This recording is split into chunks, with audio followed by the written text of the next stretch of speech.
केते ज्ञानी लोक पंडित गलेनी, केते धनी लोक गलेनी, केते राजनैतिक लोक गलेनी। केमिति आमको निद आसुची आमे जानिने, केमिति आम निद भांगी जाऊची आमे जानिने,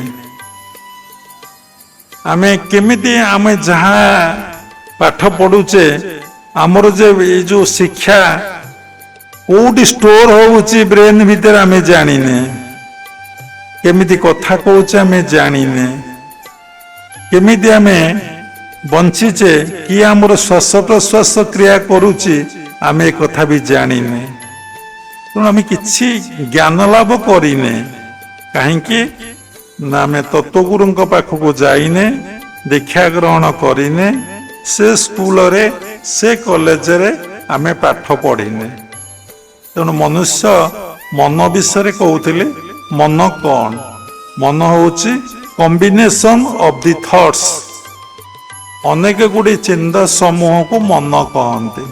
ये चिंता कोठु आसुची, केमिति आसुची, ये चिंता को केमिति नियंत्रण करा जीवो, मु समस्त चिंतारू कारण निवृत्त होई केमिति ईश्वर चिंतारे मु रही परिबे,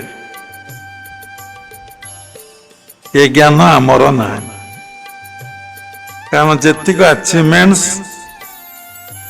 एक्चुअली गुरुदेव सब कहते तुम रियल अचीवमेंट्स होची ईश्वर प्राप्ति, कहीं ना से सत्य आउ समस्त achievements false. Everything is illusion, everything is maya. तेणु भगवान ही सत्य, तेणु से सत्य को जे पाई थाए, सत्य को जे उपलब्धि करता है, से होची ग्रेट अचीवमेंट्स और रियल अचीवमेंट्स। आपण देखंतु केते शिक्षित गलेनी, केते ज्ञानी लोक पंडित गलेनी, केते धनी लोक गलेनी, केते राजनैतिक लोक गलेनी, केते प्रेसिडेंट प्राइम मिनिस्टर सबु देशर गलेनी, बा राजा महाराजा थाले बे प्रेसिडेंट प्राइम मिनिस्टर आमे कहूचे, तांको किए मने रखिचंदी, तांकर पूजा किए करुचंदी, तांको विग्रह पाखरे किए फूल देई मुंडिया मारुचंदी, तांकर उपासना किए करुचंदी, ना तांका आदर्श रे किए अनुप्राणित होउचंदी।